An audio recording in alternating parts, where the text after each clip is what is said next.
L'enquête se poursuit après la mort d'une directrice de la photographie tuée accidentellement sur le tournage d'un western au Nouveau-Mexique par Alec Baldwin. Nous avons 2 personnes qui ont été blessées accidentellement par un faux pistolet. Nous avons besoin d'aide immédiatement. Est-ce qu'ils sont conscients? Oui, ils sont conscients. J'ai poursu ma petite culotte.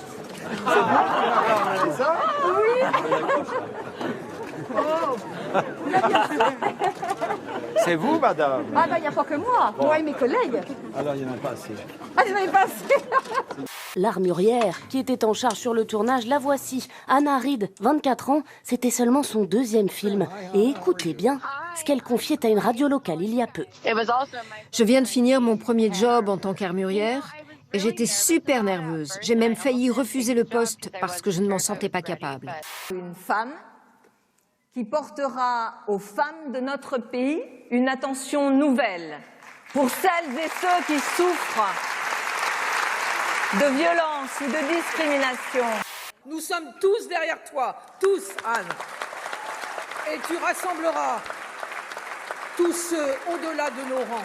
Il n'y a pas d'union de la gauche possible lorsque vous voyez Jean-Luc Mélenchon et Anne Hidalgo qui continuent à se battre avec François Hollande au-dessus, à régler des comptes sur le quinquennat, à l'antépénultième quinquennat. Je suis là, je me bats pour ça, je me battrai et je me battrai pour vous jusqu'à la victoire. C'est facile de distribuer 100 €, surtout avec de l'argent qui sera pris soit par les impôts, soit par la dette.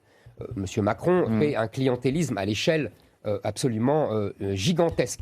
On a rarement vu une politique clientéliste aussi massive. Moi, je vais demander l'interdiction de cette mesure, de façon préventive, car il s'agit de l'utilisation de l'argent de l'État des fins de campagne électorale, ce qui est réprimé par la loi, par des peines d'infraction pénale. Clap de fin pour une partie des Dalton. Habitués des rodéos sauvages en plein centre-ville de Lyon, ces individus vêtus de jaune et noir ont été surpris hier par un dispositif de police. 3 d'entre eux ont été interpellés et placés en garde à vue. On passe son temps à emmerder les Français. Moi, je pense qu'il faudrait arrêter cela. Par exemple, il faudrait, je vais vous donner un exemple. Par exemple, supprimer le permis à points.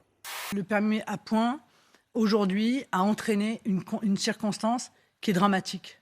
C'est que des millions de Français sont privés de leur permis de conduire. Et ils sont privés pourquoi? Ils sont privés parce que bien souvent, ils ont fait des péchés véniels.